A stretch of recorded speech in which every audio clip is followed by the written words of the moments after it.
Among all other islands over the world, Taiwan has the highest density of mountain peaks.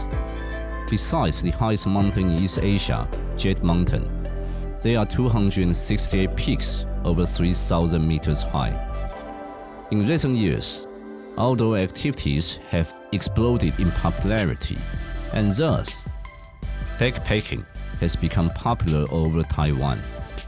But in this documentary series, I won't be introducing any particular mountains. What's more interesting to me are the people who have different attitudes and ideas about the mountains. I'm a director. I love mountains. This is Shen Qi.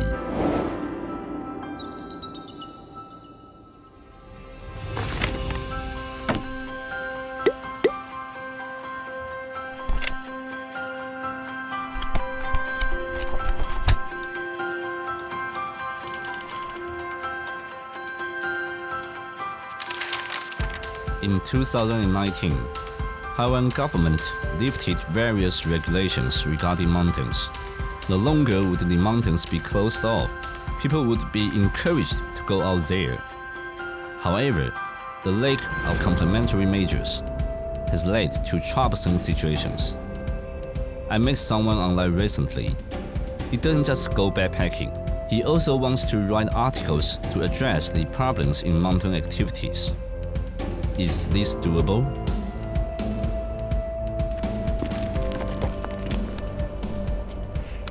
山上的朋友们都叫我阿汤，不过呢，我另外一个身份是经营一个部落格，还有粉专，名字叫做城市山人。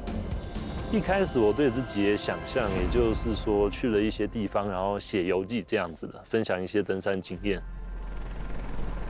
后来2018年的时候，陆续的传出几起比较受到社会关注的山难，像叶姓山友在南山段绕跑的事件。我就在 Facebook 上面观察网友的留言，留言让我觉得非常不可思议，酸民真的是太夸张了。一个国家的户外活动怎么可以被污蔑成这个样子？因为我很喜欢爬山嘛，那个时候我就动了一个念头，假如说我可以有声音的话，我来做研究，我来写文章，累积下去看看，是不是可以引发一些好的改变。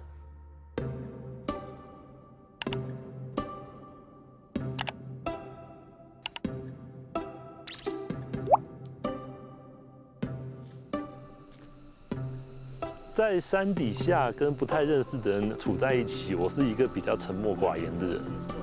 可是到山上，就算是碰到第一次跟我一起爬山的山友，我的话匣子都很容易打开。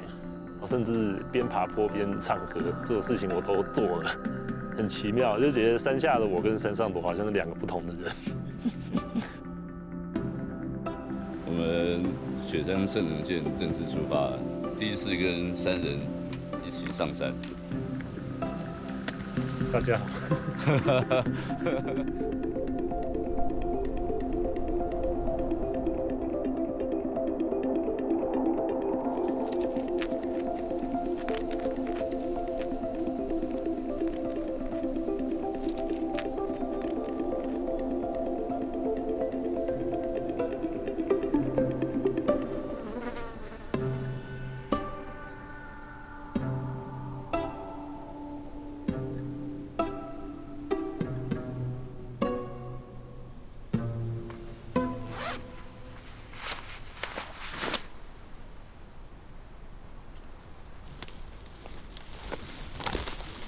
你要滚下去了。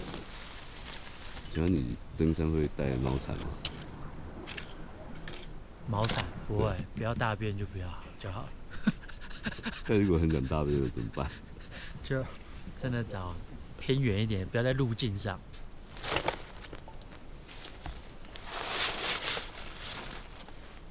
以个人层面的话，最重要的观念就是要挖猫洞。所谓的猫洞是什么呢？首先你要带一个猫铲。如果你家里没有特别那种猫铲的话，你也可以用园艺铲，但是会比较重。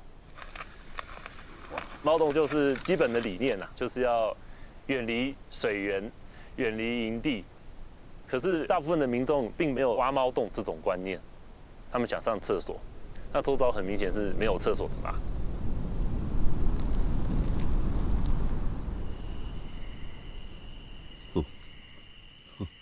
真的蛮夸张的。这边开始要小心哦，感觉有超多的，还挂在树上。How come？ 也因为我们户外教育失落了非常久，民众心里面其实并没有生态的观念，要有负责任的心态来处理自己的排遗，其实是要挖猫洞，把大便搭进去之后，再把它土盖上，要延绵痕迹。你像我们台湾现在爬山上厕所，大部分人其实都会到处乱拉，然后丢卫生纸。但是现在的卫生纸不是都可分解吗？它不是会消失吗？卫生纸是可以自然分解的，可是当你在爬山的时候走一走，却老是看到别人留下来的大便，或是卫生纸，或者垃圾，你去那边的体验是好的吗？这是一个很基本的美德跟公德心啊。最基本的观念就是 pack in 跟 pack out， 既然带进了山里面，就要把它带出来。带出来啊，这并不是一件太难的事情嘛。准备一个密封袋，再把用过的卫生纸装进去，把它密封好，其实并不会有异味传出来。就是哪怕你再爱干净，但是你要想，这是为了环境好。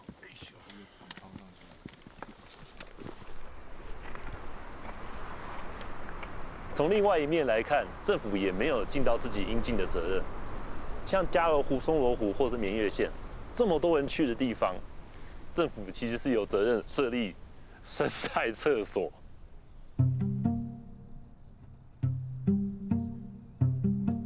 我们现在国家公园里面这个所谓的生态厕所跟粪坑有什么差别？但是很奇怪，国家公园宣称它是生态厕所。看到这个地方，我心里一肚子火。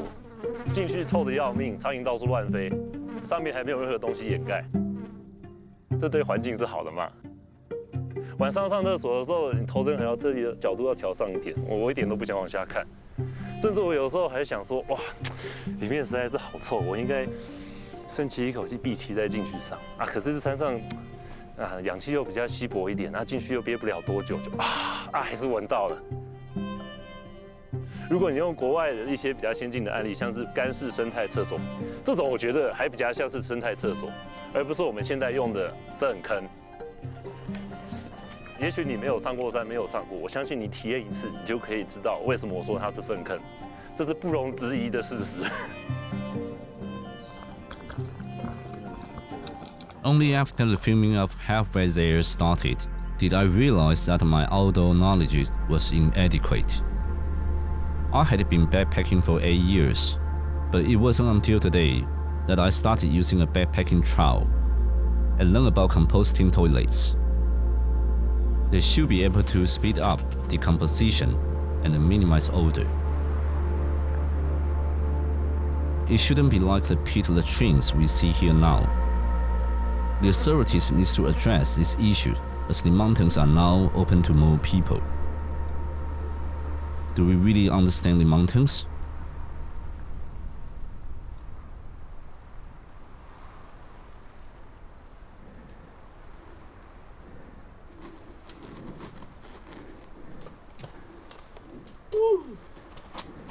上次我晚上走到这边的时候，以为这条是路，就走过去了。没走多久就发觉，后面好像没有路了，然后就叫队友帮忙看，然后队友说往下面才是正确的路。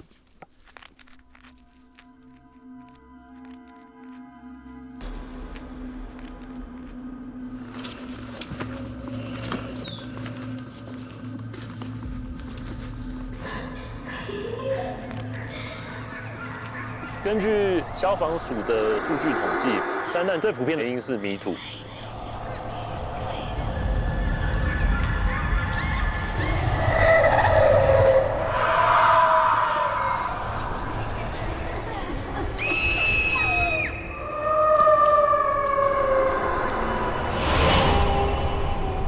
最简单的解决方法就是用你手上的智慧型手机。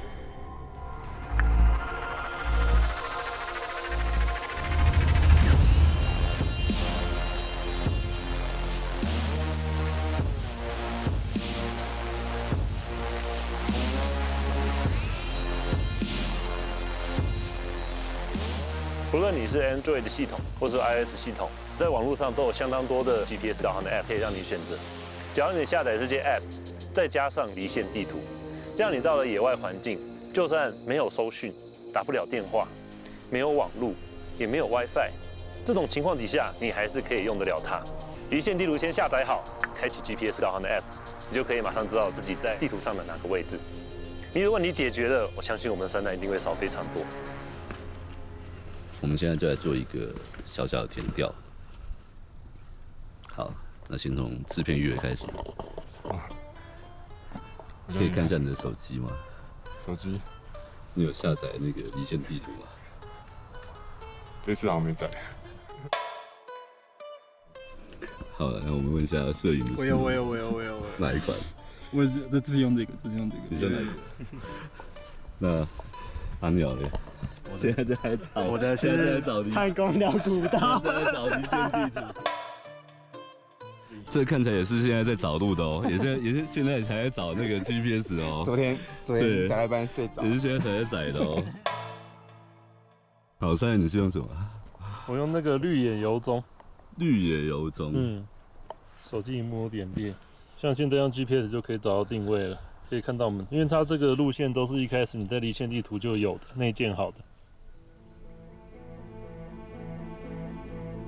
Even in this safe and convenient urban environment, we use Google Maps every day.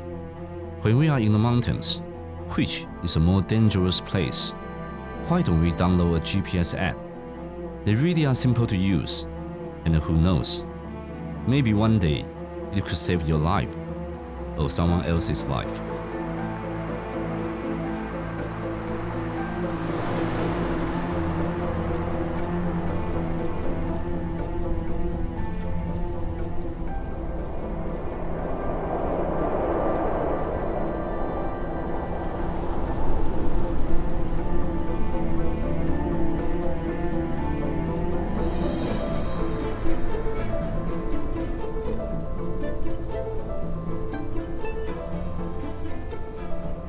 绳子，这是6mm 的静力绳，30米。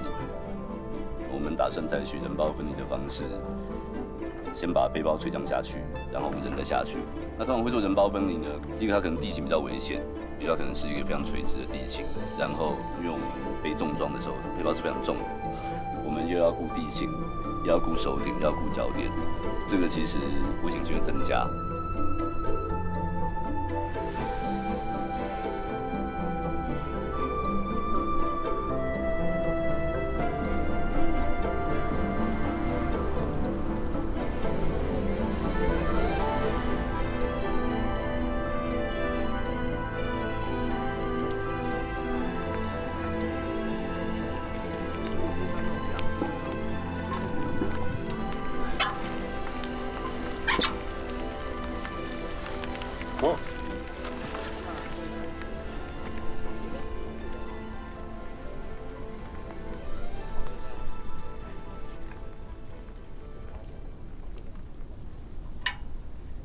刚才我在爬这个梯子的时候，就在梯子底部看到了一个很有趣的话，不知道是哪一位愤怒的山友写的。他用红色的笔在上面写了一段话，说：如果你爬这个鲨鱼梯出了事情，国赔是一定要的。为什么？因为他说这个设施并不是一个民主的产物嘛，觉得它就是一个独裁的产物。什么叫做独裁？独裁就是政府认为他自己怎么做都好，人民只要接受就好，只要听话就好了。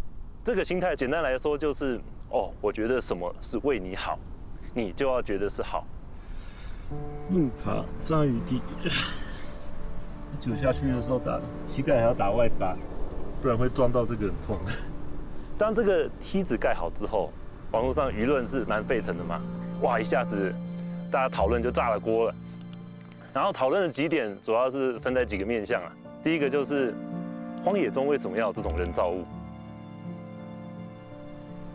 国外说，你在这种比较野外的地区，你这种人工设施应该是要融入地景的。当然，你从画面里面自己感受一下，这个梯子跟它旁边岩壁的颜色，你们觉得搭调吗？第二个就是这个梯子它的安全性是可靠的吗？你有没有什么专家学者背书跟大家说，这个梯子设立之后对大家来讲是安全的，你爬起来可以没问题的，甚至在下雨天湿滑的环境上面也不会滑。当当初设计的梯子，觉得这个提案 OK 的这些官员，你自己来爬爬看。然后第三个可能还讲深远一点，这个梯子固然对安全是有帮助，可是你想，安全难道不是登山者自己的责任吗？铁梯架好了，可是你在旁边设一个牌子说自己要带绳索，自己要做确保，不觉得这个两个观念彼此是相冲突的吗？安全是自己的责任，还是安全是政府对人民的责任？你觉得这是算是在哪一边呢？这是开放命题啊，大家可以想，安全到底是谁的责任？我可以对你负责任，那你又设了梯子，你设了梯子，你又说这个梯子不能保证安全，那到底是怎么样？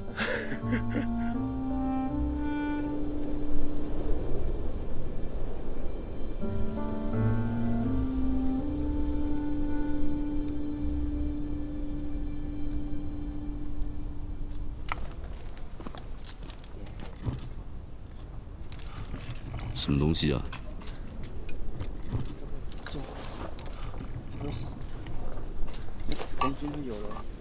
谁的背包啊？上一次品田山摔伤的那个男性山友，所以他是独攀吗？两个人，一男一女。之后女山友说的，她有高山症，然后就一起吊挂走了。男朋友要跑掉了，可是一起飞的比较好。大包的。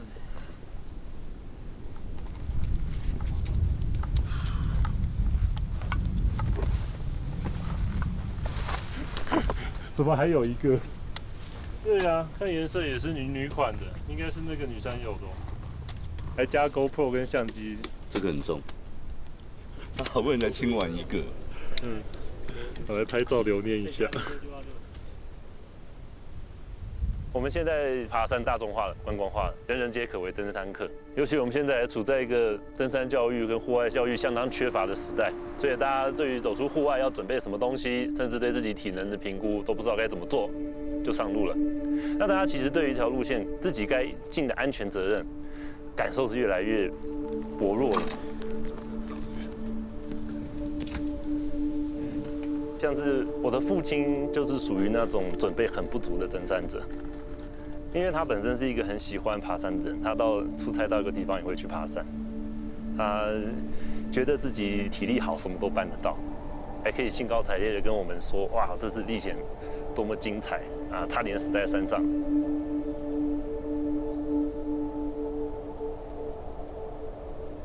就有一次，他真的就死在山上了。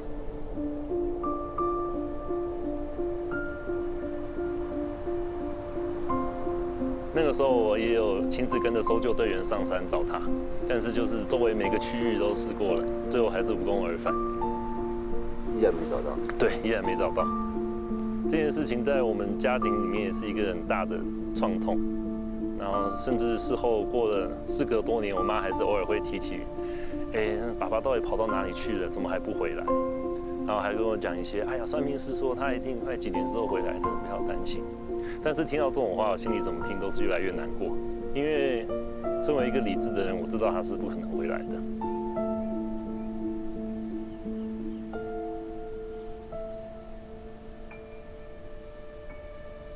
我觉得他是不负责任的人啊！你是个不负责任的登山者，你还是个不负责任的父亲。在你失踪的时候，我姐姐还怀孕呢。我们那个时候都还担心说，除了还要担心一个人失踪之外，我还要担心我姐姐会不会腹中的胎儿也受影响。其实现在回想起当初，真的是压力蛮大一段时期，所以我才很想要呼吁大家说，爬山真的不要只想着自己，要想着自己的家人，家人受到痛苦会比你还要大，而且人还更多。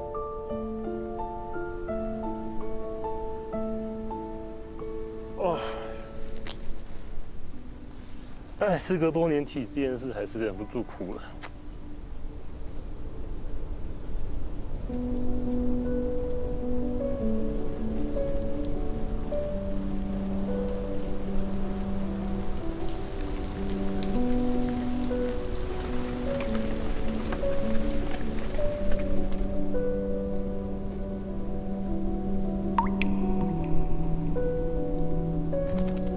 Hiking the Holy Ridge with Artan, what impressed me, or what I least expected, was his father's accident in the mountains. It must have been shocking. Love and hate are two sides of the same coin.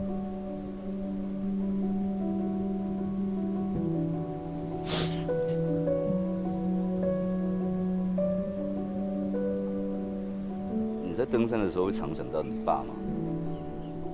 有啊，事实上我有一个个人的小计划，就是要带着我爸的照片完登百岳。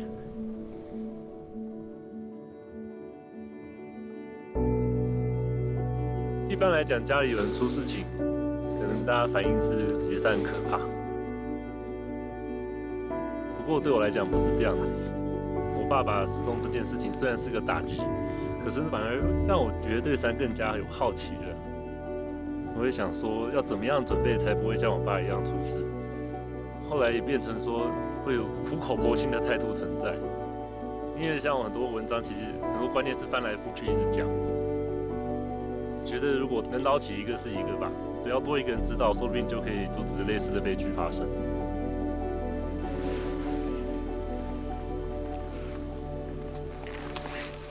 This time on the Holy Ridge, I learned about rope safety.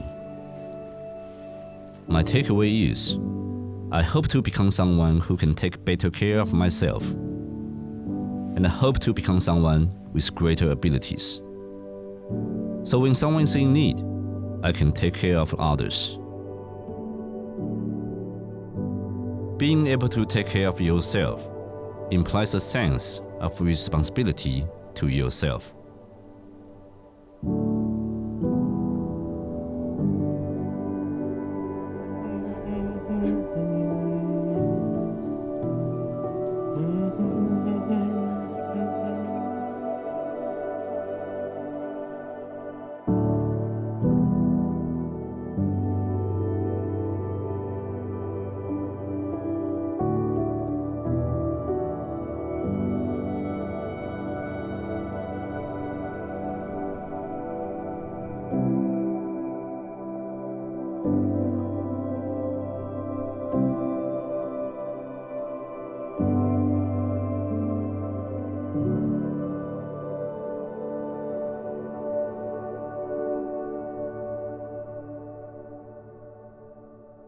2、3，走。